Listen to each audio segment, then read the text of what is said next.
গোটা বাংলাদেশ যেমন শোকে স্তব্ধ, তেমনি কিন্তু সিলেটের মানুষ শোকে স্তব্ধ। আসলে বিএনপি নেতা যারা সিলেটে আছেন তারা কিন্তু ভাষা হারিয়ে ফেলেছেন। যে মানুষটি বলেছিল এই দেশ ছাড়া আমার কোনো ঠিকানা নেই, সেই মানুষটি অবশেষে এই দেশে থেকেই দেশের মানুষের কাছ থেকে আজ ভুরে বিদায় নিয়েছে। বিএনপি নেতা কর্মীদের মতো সিলেটের সব মানুষ কিন্তু আজকে প্রিয় এই নেত্রীকে হারিয়ে শোকে স্তব্ধ।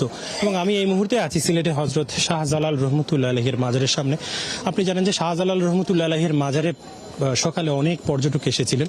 তারা যখন ফজরের নামাজ পড়ছিলেন, নামাজ থেকে বের হওয়ার পর যখন তারা সামাজিক যোগাযোগ মাধ্যমে এই খবরটি দেখতে পান যে বাংলাদেশের আপুসহীন নেত্রী দেশের মানুষকে ছেড়ে না ফেরার দেশে চলে গেছেন, তখন কিন্তু তারা সবাই শোকে স্তব্ধ হয়ে যান এবং এই মাজারে আল্লাহর অলির ওসিলা ধরে তারা মহান পালনকর্তার কাছে প্রার্থনা করেন বাংলাদেশকে যেই মানুষটি বারবার বিপদ থেকে উপরের দিকে উঠিয়ে নিয়ে এসেছিল, সেই মানুষটিকে যেন আল্লাহ রাব্বুল আলামিন জান্নাতুল ফেরদৌস দান করেন।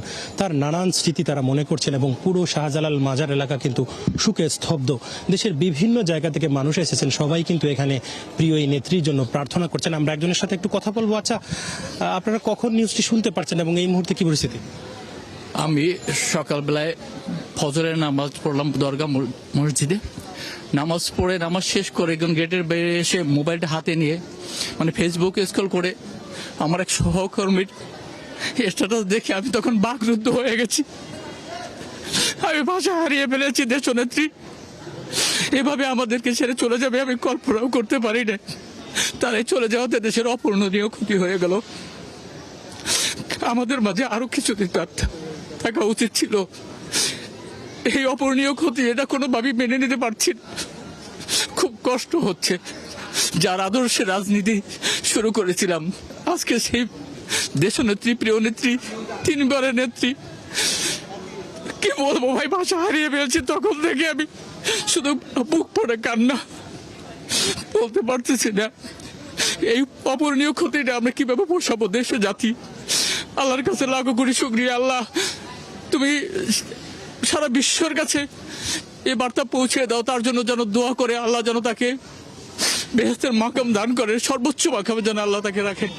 লাবণী, আপনি শুনছিলেন যে আমরা কথা বলছিলাম একজনের সাথে, তিনি আসলে কান্নায় বাকরুদ্ধ হয়ে গেছেন। তো গোটা সিলেটে কিন্তু এই অবস্থা। আমরা আরেকজনের সাথে একটু কথা বলবো। আচ্ছা, আপনারা কখন নিউজটি শুনতে পারছিলেন? সকাল 7টায় খবরটা পেয়ে আমি অনেক দুঃখিত। আমাদের প্রিয় নেত্রীকে হারিয়ে আমাদেরকে দেশের অনেক ক্ষতি হয়েছে, সেই ক্ষতিটা এখনো পূরণ করা যাবে না। আমি আসছি চট্টগ্রাম পটিয়া থানার থেকে। আমরা এখানে টুরিস্ট আসছি জিয়ারতের জন্য শাহজালাল বাজানের মাজারে।